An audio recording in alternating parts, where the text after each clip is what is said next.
possible that there is too much people on the KB technical. It's impossible to get Wi-Fi. Wi-Fi? KB technical.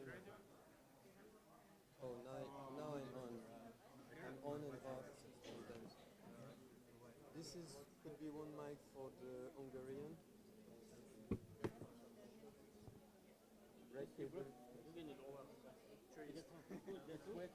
working, but I lost one. You lost one, okay. You take up? Yes. No, just this one. We didn't have make full check on every mic, so I do that now. Okay? Just let me. I can do it from here. Oh, both are, yeah.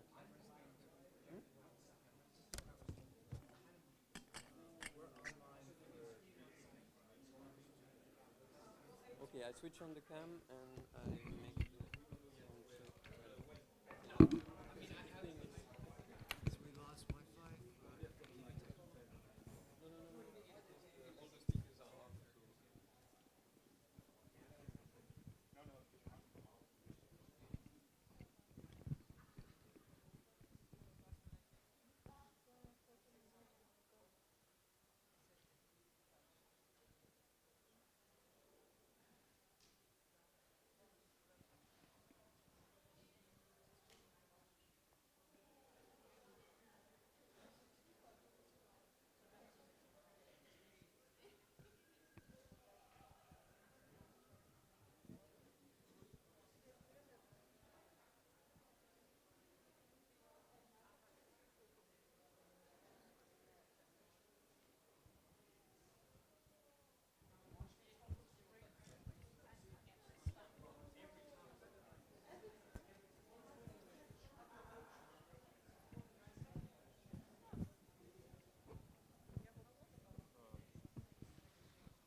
Whoa, whoa, whoa, whoa.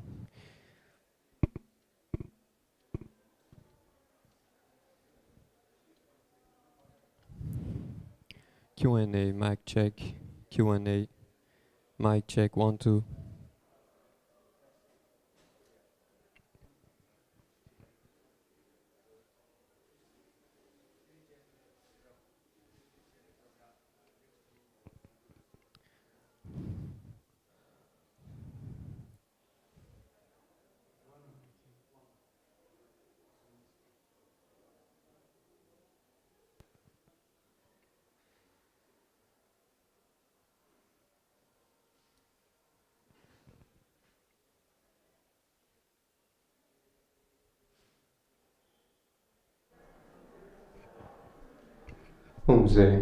Umze mic.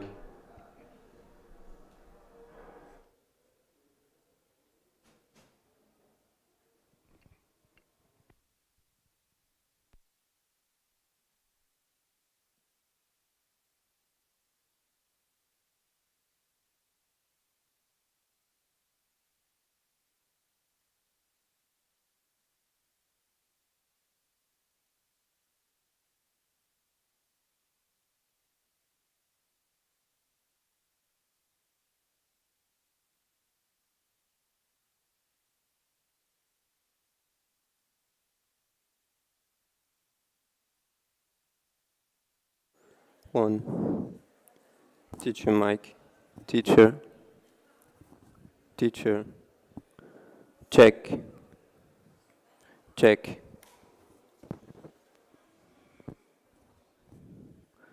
Teacher.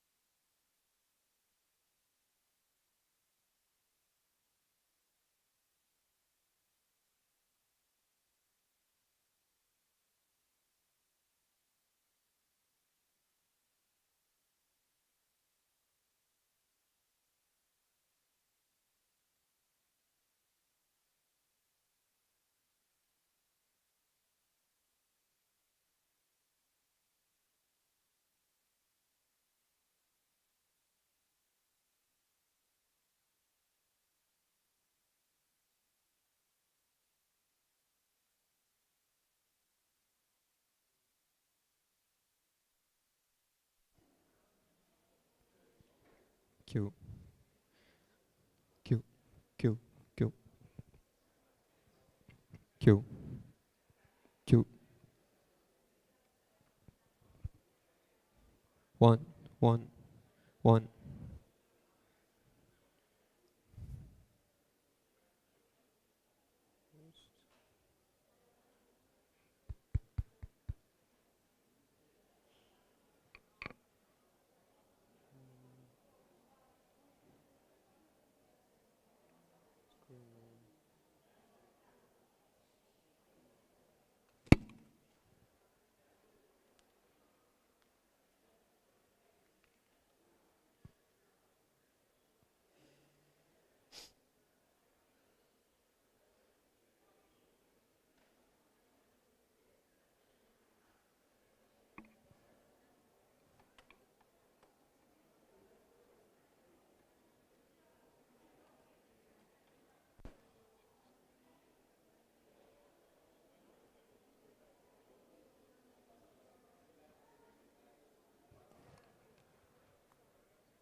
One.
Check.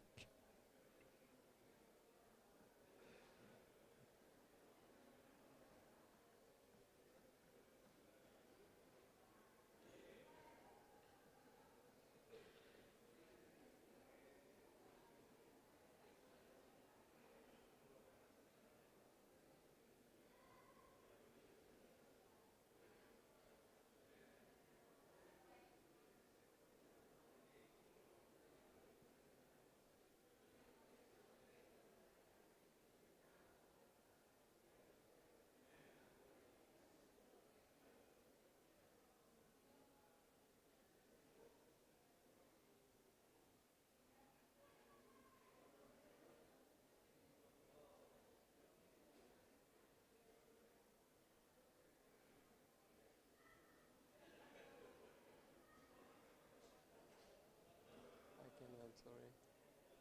There. Au bureau à l'entrée. Le bureau à l'entrée.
Channel 3. Channel 2. Check 1.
This.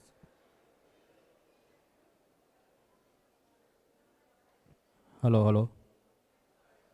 Hello, hello. 1, 2, 3. No? Which one is this? Yesterday was coming.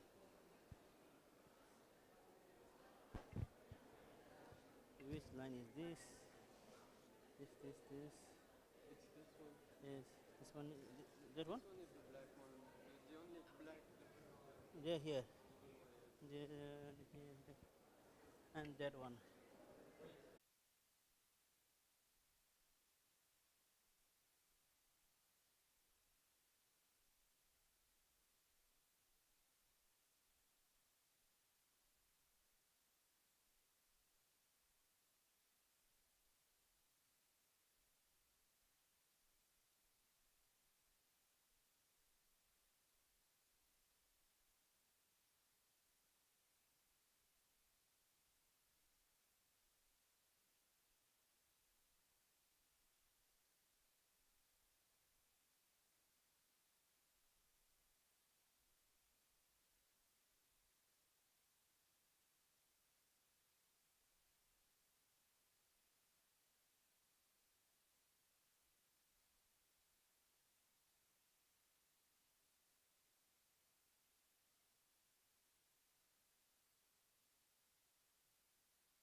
So I'd like to say good morning to everybody, and what a wonderful place to be for us all to meet together here again in Kibi after the closure of the last few years.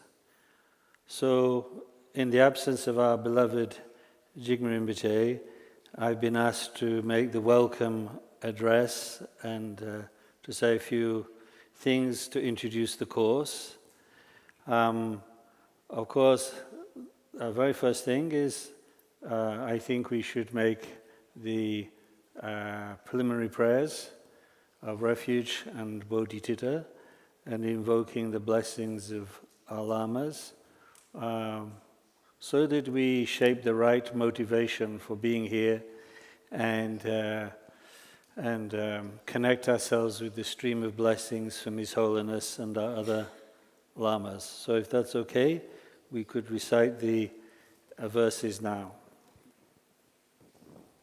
Sanje chudon soichi chonam la janjo bado dani chapsuchi dagi jinzo jepe sunamji Rula penche sanje drupajo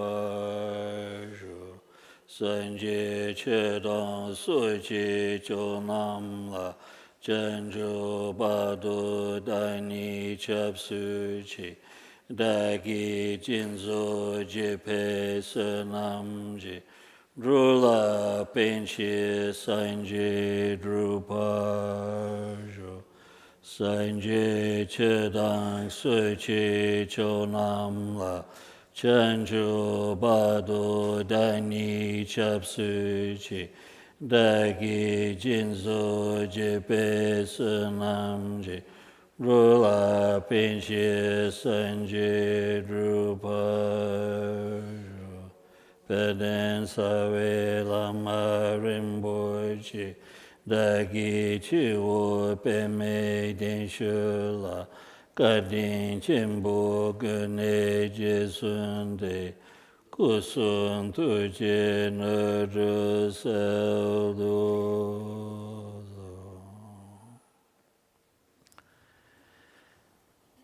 Yes, so welcome to everybody. As I just mentioned, I will make this introductory welcome and introduction to the course. Unfortunately, we are missing Jigme Rinpoche and Khenpo Chodrak this time, so we think of them, and we of course making our prayers for their swift recovery from illness. But in any event, we're all together once more here in Kibi. The center established back in 1979 by His Holiness 16th Karmapa, Ranjung Rigpa Dorji, and then so wonderfully brought to completion by His Holiness Shama Rinpoche, the great protector of our Karmakaju tradition. And now fully flourishing in the presence of His Holiness the 17th Karmapa.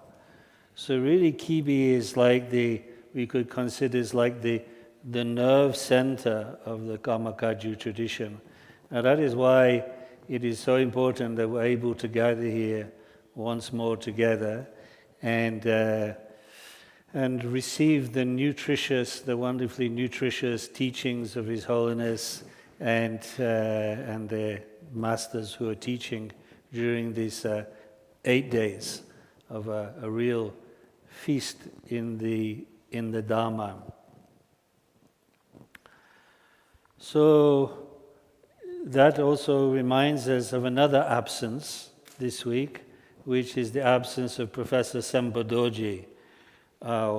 What a wonderful presence Professor Sempo Dorji was in Kibi. How many people benefited from his excellent scholarship and also his excellent example of a Dharma practitioner. not just wise, but also endlessly compassionate. So, in a way, we especially remember Sempa Dorji, Professor Sempa Dorji during this week, and rejoice, all of us who met him, rejoice in what he gave to us. So, the presence here of us all together in Kibi, as I said, causes us to think a little bit about the history of this wonderful place. And of course, the first thing is that it is situated in, well, what is our holy land? The holy land, this place, India, consecrated by the presence of Lord Buddha 2,500 years ago. So what a wonderful vision His Holiness the 16th Karmapa had to establish this international Buddhist institute here in the modern capital city of what is for us our holy land of India. And His Holiness's vision was therefore in this place to unite the treasures of the Kagyu tradition with the new seekers coming to Dharma from all over the world. So out of this meeting together of the new students and the treasures of the Kagyu tradition, presented and transmitted by great Kagyu masters, the Dharma would be renewed, and Kibi would make an immense contribution to the flourishing of Dharma, now not just in Asia, but throughout the world. And that has happened. Yes, there have been some, it has taken some time for Kibi to be fully established, and there have been challenges and problems to surmount. But Kibi has had an enormous impact on the Karma Kagyu tradition in the modern world. If one considers all the people who've passed through here in the last 30 years, the training they've had, how many have become great translators and great scholars in the Western world and elsewhere, so that we can see the outcome of Karmapa's vision. But I would say that is just the beginning. There is so much more now for Kibi to accomplish in terms of strengthening the transmission of the Dharma. And that is why I feel it is very important for those of us who come from the West or elsewhere to look to Kibi, to visit Kibi, and when we go back to our different centers and different groups in the West, to spread the news of Kibi, to enthuse people with the idea of coming here and joining in with this feast of scholarship, feast of teachings, and of course, to be here to receive the blessings of His Holiness Karmapa. So there needs, I think, to be even greater linkage between Kibi and our Dharma centers in the West. I think that will strengthen us all immeasurably if we can do that. And what a joy it is to see now the reopening of Kibi. Thanks, we offer, of course, great thanks to Lama Tabka and his team for safeguarding Kibi during the time of difficulty, during the closures, and now being able to reopen it to us so that we can come here and join together. This is an extremely great achievement, and we really, I think, all feel extreme gratitude for what they've been able to do for us in reopening Kibi at this time. So I've been asked also to talk about, to introduce the teachings this week, the course this week, and although I'm suffering from jet lag, as I no doubt many of you also are, and I cannot really step into the shoes of Jigme Rinpoche, who would otherwise be doing this, I will say a few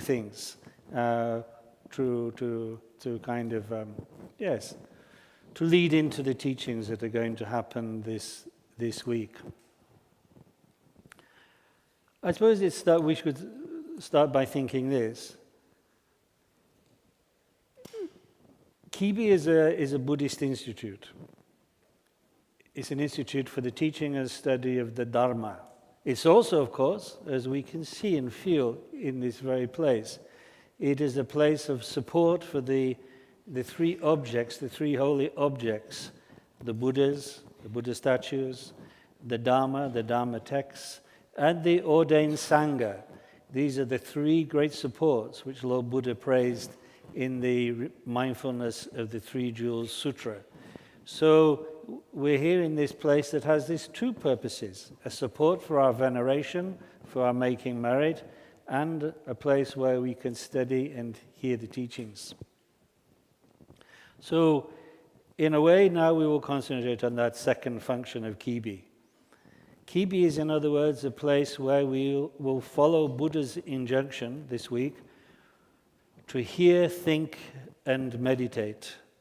Lord Buddha said, these three, hearing, that is to say, listening to the Dharma expounded by our masters, thinking, that is to say, reflecting on the meaning of those teachings, and then realizing them through our meditation practice. These are the three ways to wisdom taught by Lord Buddha. Or if we can consider the words of the great third Karmapa Ranjan Dorji about these three ways to wisdom, where he says that hearing the Dharma dispels the clouds of ignorance, our lack of knowledge about what is to be done and what is not to be done. To then think or reflect on the Dharma by bringing our experience, bringing our reasoning, to examine those teachings that we hear, that will dispel doubt, Karmapa Ranjan Dorji says, uncertainty, which would otherwise prevent us coming to the third part of this trilogy, this trio, which is meditation. Because as Karmapa Ranjan Dorji says, and then through meditation, one will experience the luminous nature of mind. So we are beginning that process this week by hearing these teachings, this process of tusamgom, of hearing, thinking, and meditating. There is no other way to wisdom than by these three means, and we will practice them this week. Then the question could be, well, what do we hear? What are the teachings that we're going to listen to? What are the teachings that we're going to reflect on? What are the teachings we're going to actually put into practice through meditation? And of course, they're none other than the teachings given by the omniscient one himself, Lord Buddha, endowed with omniscience, endowed with limitless compassion and power. As he said, Lord Buddha bestowed countless teachings for the benefit of his followers. We could even say 84,000 different teachings were given by Lord Buddha. And the reason is because with his omniscience and his compassion, he could see that beings come from all kinds of different backgrounds, have all kinds of different faculties, different aspirations, different difficulties in terms of the particular set of disturbing emotions that plague them. So therefore, Lord Buddha knew that beings need different doors into the Dharma. Yes, the ultimate realization of the Dharma is one, that is to say, to realize the Buddha nature mind itself, beyond birth and death. But the ways to approach that must vary according to the individual circumstance of the followers. And so, with this unique flexibility possessed by Lord Buddha, due to his omniscience, his ability to see the true nature of all phenomena, and how phenomena manifest through dependent origination, he could see exactly what teachings were needed by particular followers, by particular individuals and particular groups. And out of this, there came 84,000 different dharmas, 84,000 different teachings given by Lord Buddha. But we can, of course, and must try to categorize those teachings, to find the system and the order of presentation, the order of practice among those teachings. So the great masters over the centuries have proposed different ways we can categorize the teachings, and therefore make a start in understanding them and applying them in our own life. So, if we consider the teachings given by Lord Buddha from the point of view of the trainings, we say there are 3 trainings taught by Lord Buddha. There's a training in moral discipline, training in meditation, and training in wisdom. Like the great protector Nagarjuna says, all the trainings taught by the Buddha can be included in these 3 trainings of moral discipline, meditation, and wisdom. And we can see also that the teaching given by Lord Buddha on moral behavior, restraining ourselves from harming others, in developing a compassionate motivation and compassionate activity, this is primarily found in the Vinaya, the scriptures of moral discipline, which of course includes many trainings for the monastic community, but also some for us, the lay community. So that is primarily where we'll find the training in moral discipline. And that training in moral discipline is primarily to be considered as the antidote to the disturbing emotion of attachment or desire.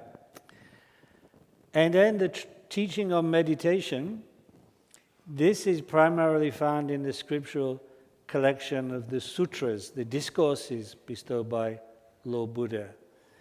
And that training is primarily to overcome the disturbing emotion of aggression, the poison of aggression. And then the third training, the training in wisdom, that is primarily found in the scriptural collection of the Abhidharma. And of course, training wisdom is the antidote to the third disturbing emotion, that of ignorance. So during this week, the source of the teachings that we'll hear, of most of the teachings we hear, is actually to be found in those 3 baskets, these 3 pitakas, the collections of the sutras, the Vinaya, and the Abhidharma. And so, therefore, now we can understand that the purpose of those teachings, collected in and preserved in the scriptural baskets, is for us to apply them in training our mind to overcome those disturbing emotions and therefore to find freedom from suffering. But one can also categorize the Buddha's teaching in accord with the aspirations of the followers. If that was in accord with how they should train to overcome the disturbing emotions, the second way to categorize the teaching is to understand the Buddha was, in giving different teachings, was responding to the aspirations of the followers. And we can simplify the various aspirations maintained by the followers, and even down to today, into 2 major categories. The category of those who understood the purpose of practicing the Dharma was to gain their own individual freedom from suffering. That they responded to Buddha's teachings in this way, saying, Buddha has diagnosed where suffering comes from the disturbing emotions and clinging, and if I put into practice his teachings on moral discipline, meditation, wisdom, I will gain nirvana. I will gain cessation of sufferings, the end of my sufferings. And the teaching given by Buddha for those disciples, for those type of followers, we call generally in Sanskrit Shravaka vehicle, the vehicle of the disciples. It is a very noble vehicle, full of great wisdom and so beneficial.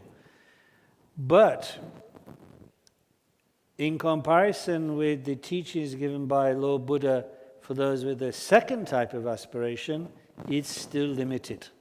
That is to say, that there are others among Buddha's followers who understood that the purpose of practicing the teachings shared by Buddha was not merely to gain their own individual freedom from suffering,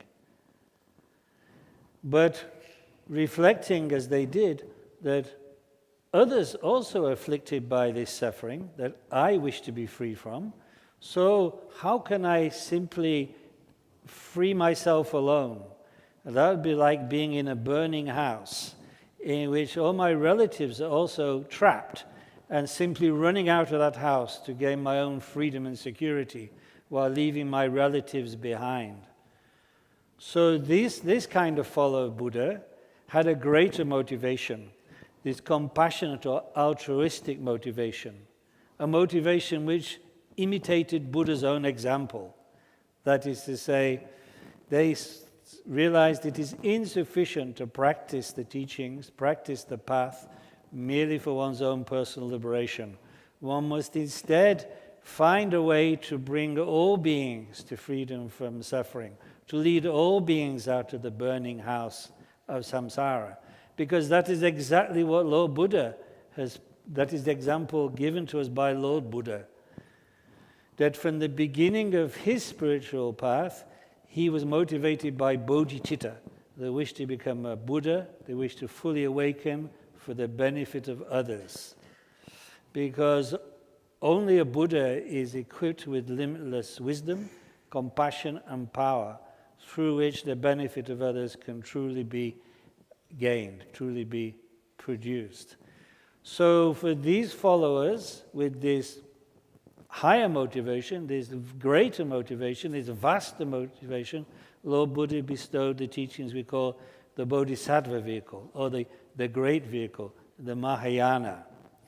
So it turns out that all of Buddha's teachings given by Lord Buddha, can be grouped into these two categories: Shravaka, or if you like, Hinayana, the lesser vehicle, and Bodhisattva, or if you like, the Mahayana, the great vehicle. Of course, there is the Mahayana itself incorporates the Shravaka teachings. We do not, if we follow the Mahayana, we do not reject them. We use them in order to develop strong renunciation, strong detachment from our selfish motivations, without which we cannot really open up to the benefit of others, as we're taught to do in the Mahayana. So it's not that the two vehicles are opposed, but rather the Mahayana is the greater flowering of the Buddha's teaching for those who have the correct motivation, the Bodhisattva motivation. Some people will, in this life of engaging with Dharma, will begin in the Shravaka system, with the Shravaka attitude, seeing Dharma as a way principally to free themselves, and gradually develop the compassionate motivation of the Mahayana. Others, through karmic circumstances, will already have an initial attraction to the Mahayana. But even in that case, one could not and must not ignore the teachings of the Shravaka system, of the teachings found in the sutras given by Lord Buddha to that type of follower. So this is the division of the Buddha's teachings into two categories according to aspiration. And then one might say, but then what about the Vajrayana? And indeed, this week, Vajrayana teachings will be given by His Holiness Karmapa. They'll be very fortunate in receiving initiations from His Holiness this week. So, if one asks, what about the Vajrayana? Of course, the Vajrayana comes from the teachings given by the Buddhas in the Pure Lands and in this world to those disciples, those followers who had the Mahayana motivation of Bodhicitta, who therefore embarked on the Bodhisattva path, but were suitable to practice the esoteric and the very skillful teachings of the Vajrayana. So in one way we can describe the Vajrayana as a third vehicle, but another way we should see it as an aspect of the Mahayana, because the motivation we need in order to enter into Vajrayana properly is exactly the same as in general Mahayana, bodhicitta. So from this perspective, the Vajrayana is different from the Mahayana in terms of the skillful means that are taught, but the motivation for entering it is the same as the common Mahayana, and the goal to which we aspire is the same, Buddhahood for the benefit of all beings.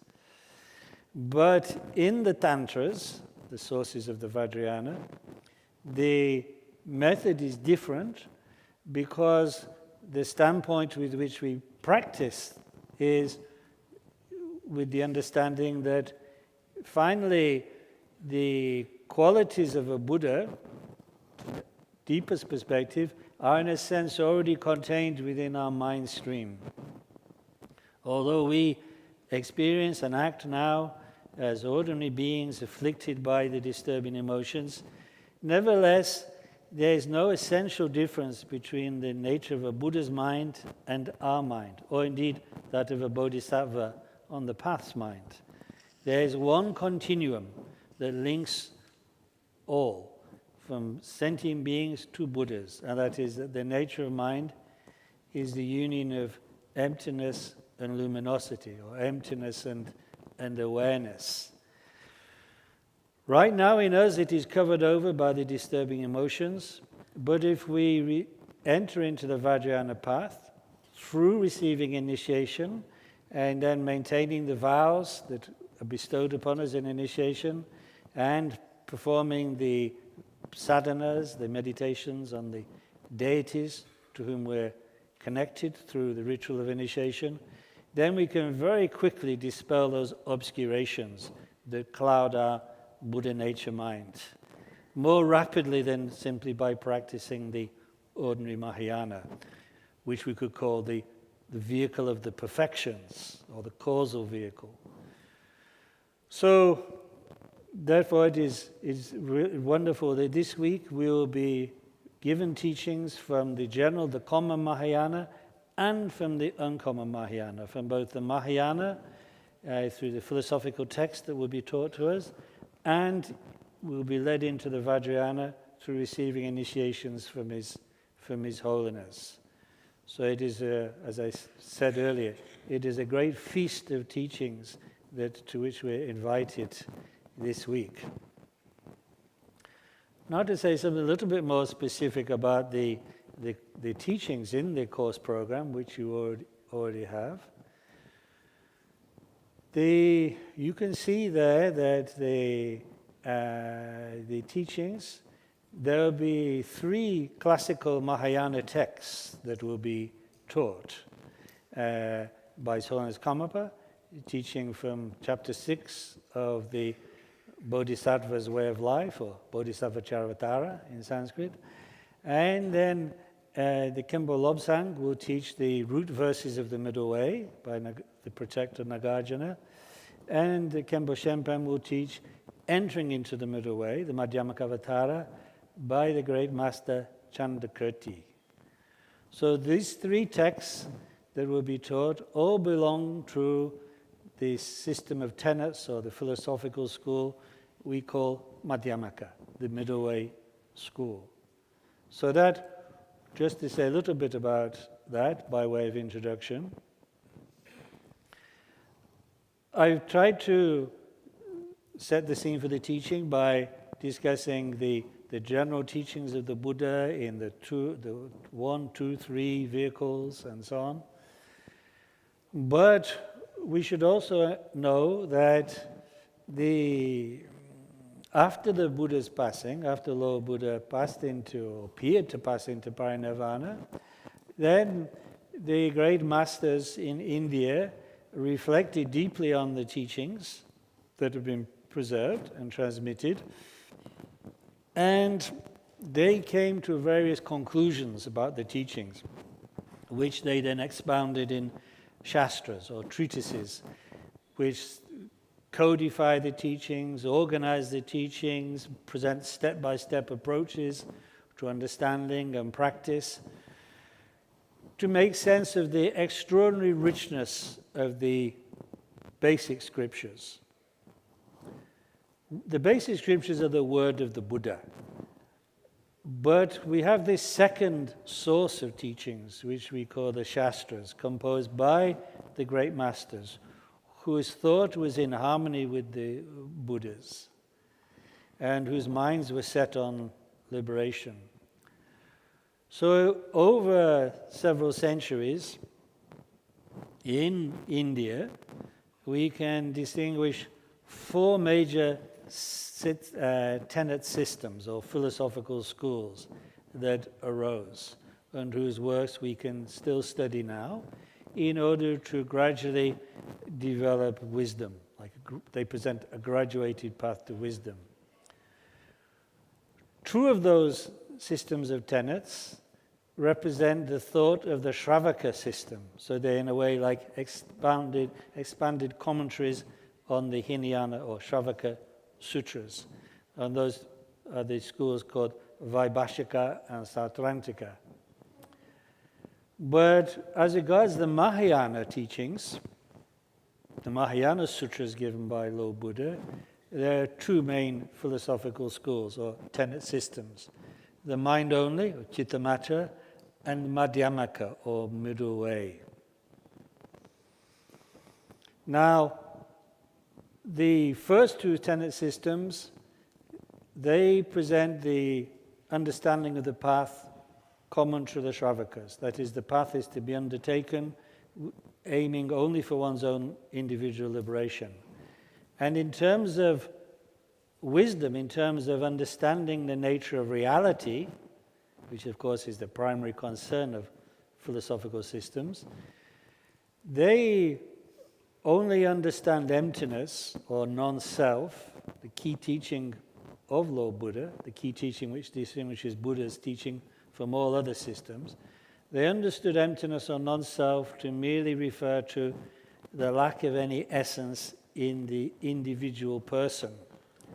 But they considered that other phenomena, atoms, moments of consciousness, the whole category of phenomena, they do possess intrinsic nature or an essence. Even though they're impermanent, they have an essence or an intrinsic nature.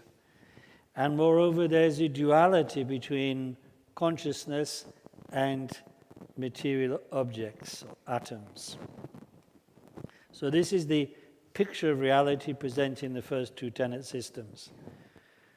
But the mind-only and Madhyamaka tenet systems, they followed the Mahayana Sutras. The Mahayana Sutras, which we call the second turn of the wheel sutras, like the Perfection of Wisdom sutras, and the third turn of the wheel sutras, like the Lankavatara sutras. And the Chittamatra school of tenets particularly emphasized Lord Buddha's teaching in the Lankavatara and Ten Bhumi sutras that all phenomena are merely mind, or only mind. So this extraordinary profound understanding, they showed how to dissolve duality, the duality between subject and object, inner and outer, consciousness and physical objects, because all are merely the play of mind. But the Madhyamaka system of tenets, developed by the great master Nagarjuna and his disciple Aryadeva, and then carried on later on in India by the Prasangika branch and the Swatantrika branch, they went even beyond the mind only to say that even the mind itself, the basis of all, as presented by the Chittamatrins, this also lacks any intrinsic nature. This also is finally to be understood to be empty beyond even the categories of existence and non-existence, of coming and going, of birth and death. So this is the great understanding presented by Nagarjuna, based on the perfection of wisdom sutras.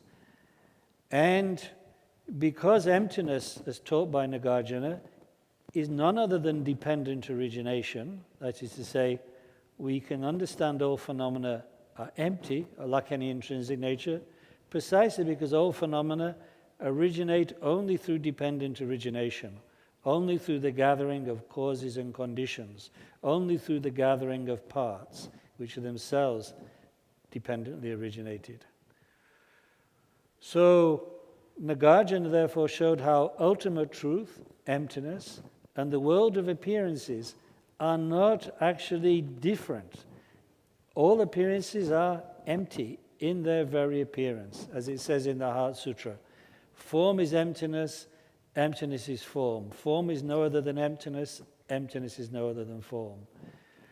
This is the Madhyamaka view, or Tawa, the Madhyamaka understanding of reality.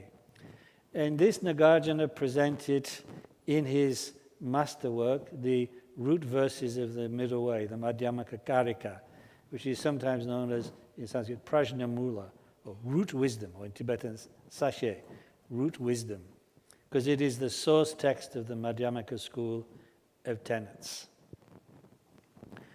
And then, later on in India, over a few hundred years, two different wings of the Madhyamaka arose. The Swatantrika, led by masters like Bhavya, and the Prasangika, led by masters like Chandrakirti, whose text we will study this week. The essential difference between these two branches is really to do with how one establishes emptiness, how one establishes the middle way view. The Swatantrikas argued that you could do this by positive proofs, through reasoning based upon positive proofs. But the Prasangika, as you see in the works of Chandrakirti and also Shantideva, said that one doesn't establish emptiness by positive proofs. One merely shows it by showing how every other position, every other philosophical opinion leads to absurdity, leads to disastrous consequences. So we sometimes call the Prasangika the consequentialist school. So this is the great contribution of Chandrakirti to make precise the methods that we should use to arrive at the actual Madhyamaka view. So that is what we'll understand from Chandrakirti's text that we taught this week. The third text, which is Madhyamaka, that will be taught this week, will be the one by His Holiness, Bodhisattva Charvatara. But the Bodhisattva Charvatara is in a way somewhat different from those other two Madhyamaka texts, because, as the title says, it is a guide to, or an introduction to the Bodhisattva's way. So it is about the practice of the Mahayana, just as much as the view of Mahayana.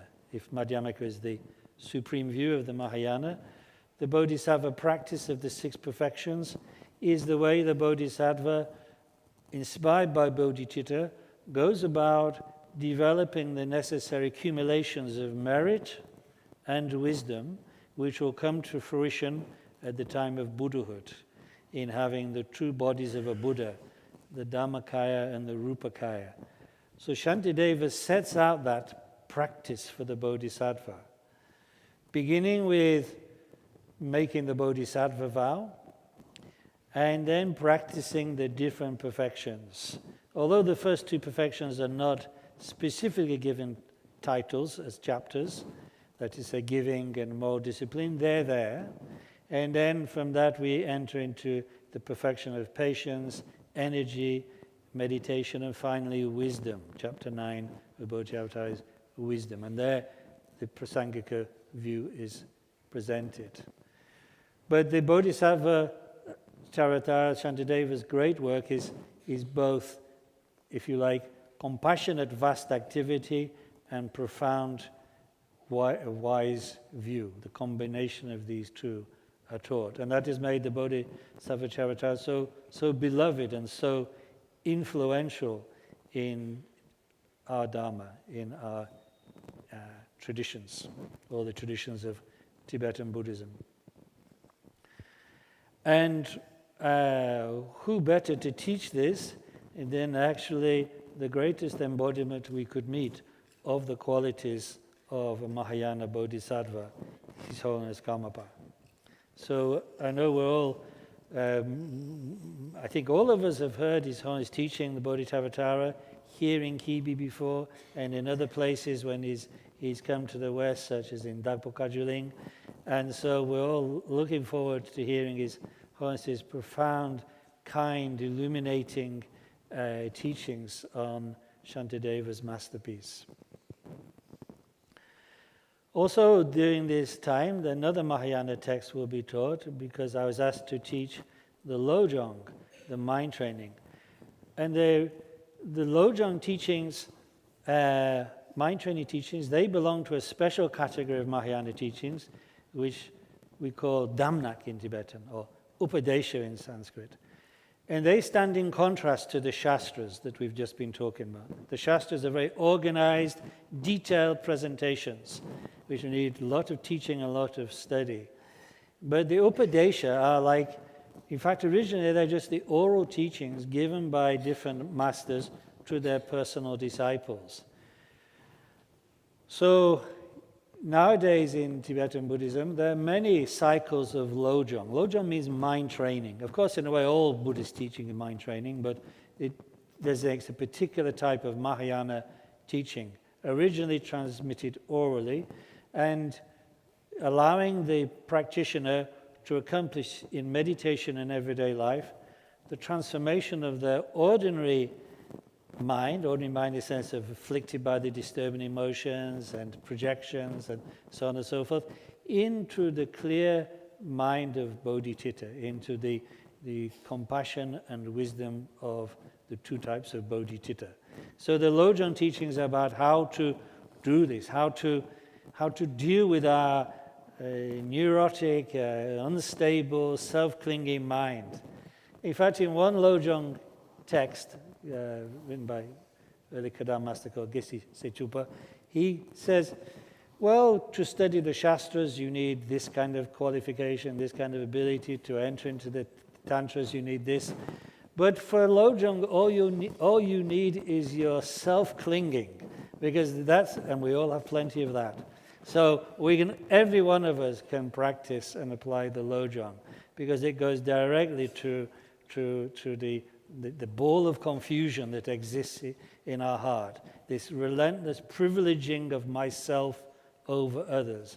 Lojong puts that into clear perspective and then shows us how to transform it, how to develop the limitless compassion of a bodhisattva, how to develop the clear, undistorted wisdom of a bodhisattva by very practical methods in meditation and everyday life. So one of the greatest traditions of Lojong in Tibet is the one that came from the Indian Pandita Atisha, who came to Tibet in the 11th century. He'd received it from three main gurus, and he taught it privately to his disciples. He didn't write it down, but after a while, among his followers, people started to write down records of the Lojong teaching. And one of the most famous of these records was called the 7 Points of Mind Training. Was written down by early Kadam master called Geshe Tekawa.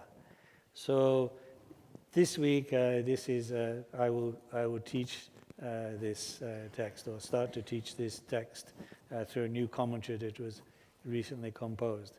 So that, in a way, goes side by side with the more detailed and elaborate teachings of the 3 Madhyamaka treatises that will be taught this week.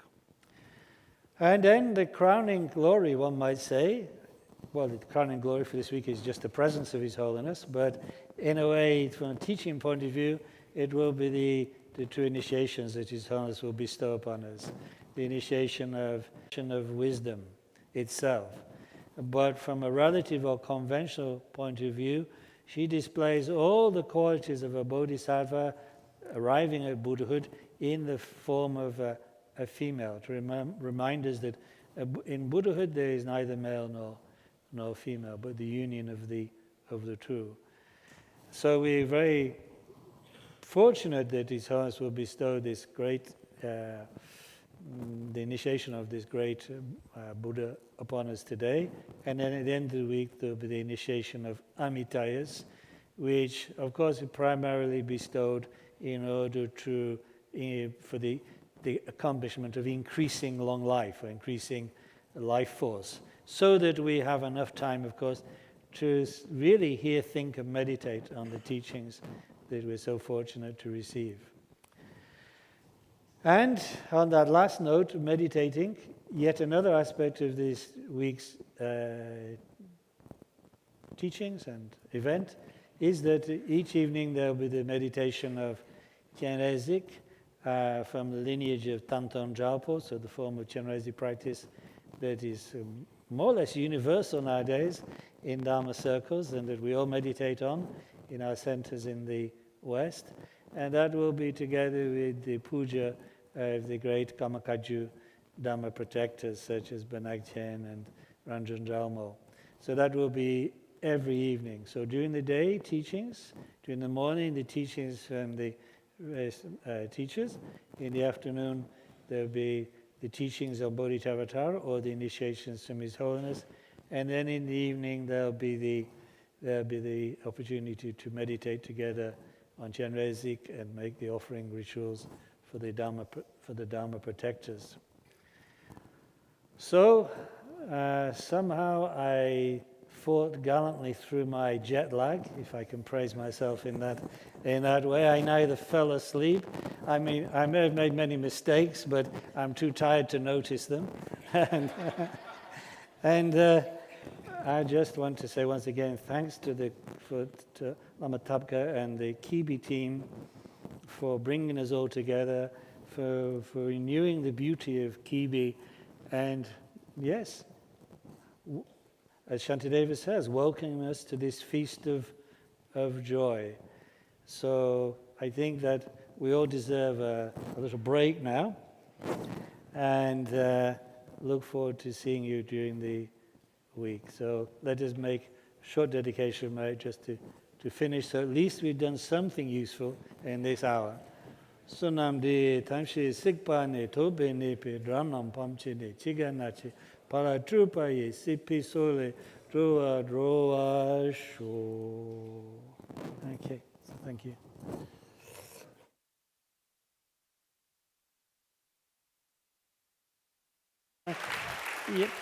You know that is a repelling gesture in Tibetan culture.